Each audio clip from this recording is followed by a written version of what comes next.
Tim Ryan and Pat Kerwin. Right here on Football Friday, Tim and Pat with you. Hope you're having a great day getting ready for the conference championship in the AFC and the NFC coming up on Sunday. Shawnee Butler producing today's program. Tony Scarangella on the big board. Good show so far. Jake Ballard joined us. Andre Carter joined us. Nice surprise visit from Willie McGinnis. We're going to have Rosevelt Colvin joining us here in just a minute. A terrific player in his own right in the National Football League. Got a couple of rings with the New England Patriots as an outside linebacker, pass rusher. Total access courtesy of the NFL Network will follow us. Minutes Late Hits with Jeff Ricard and the outstanding Gil Brandt. On the docket, Baltimore at New England Sunday, the 2 seed versus the 1 seed, 3 p.m. Eastern time in Foxborough. That game's on CBS. Then the New York Giants, the 4 seed at the 2 seed, San Francisco 49ers at the Stick in San Francisco, 6:30 p.m. Eastern time.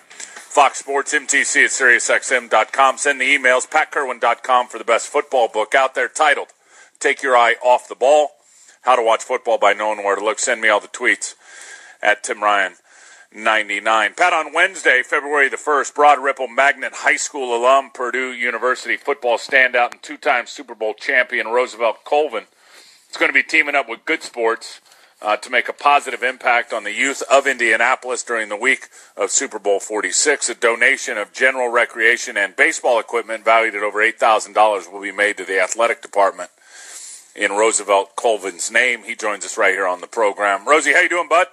I'm doing all right. Just got finished eating some applesauce, and I'm ready to go. Attaboy. How's life in the 317 treating you?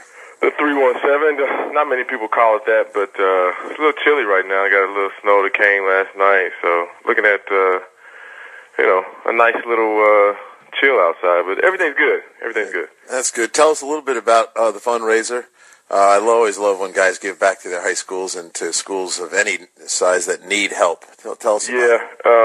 My buddies at Sports Identity in Boston, which have always helped me out in all my endorsements and things I've done on the side outside of football, have gotten a great opportunity to develop a relationship with Good Sports. And if you don't know Good Sports, check them out.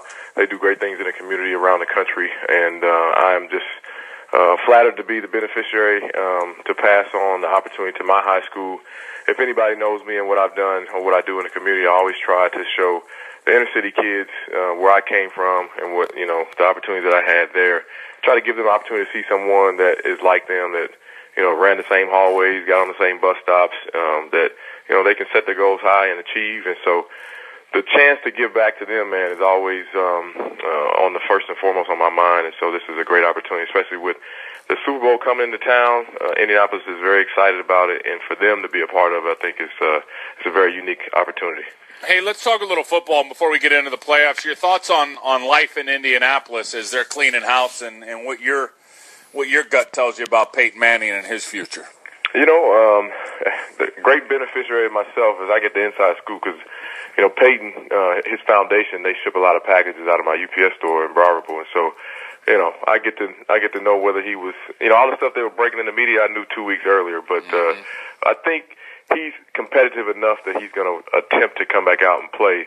Whether or not the Colts want to be a part of that is still up for grabs. I think a lot of the changes that they're making, they see that the window of opportunity has either closed or is trying to go in a different direction, and so I think they made a great move hiring a guy from a great university. I can't remember if I think a guy went to Purdue that they hired as Ryan. You think? Went to Purdue, which is one of the better universities in the country. But they hired him to sort of start a new era in Colts football, and I think they're looking for a breath of fresh air. And hopefully he can give them that from a general manager standpoint, and from a head coaching standpoint, they're still searching. But if I know Peyton the way I know him and the people around him, I think he's definitely going to play next season.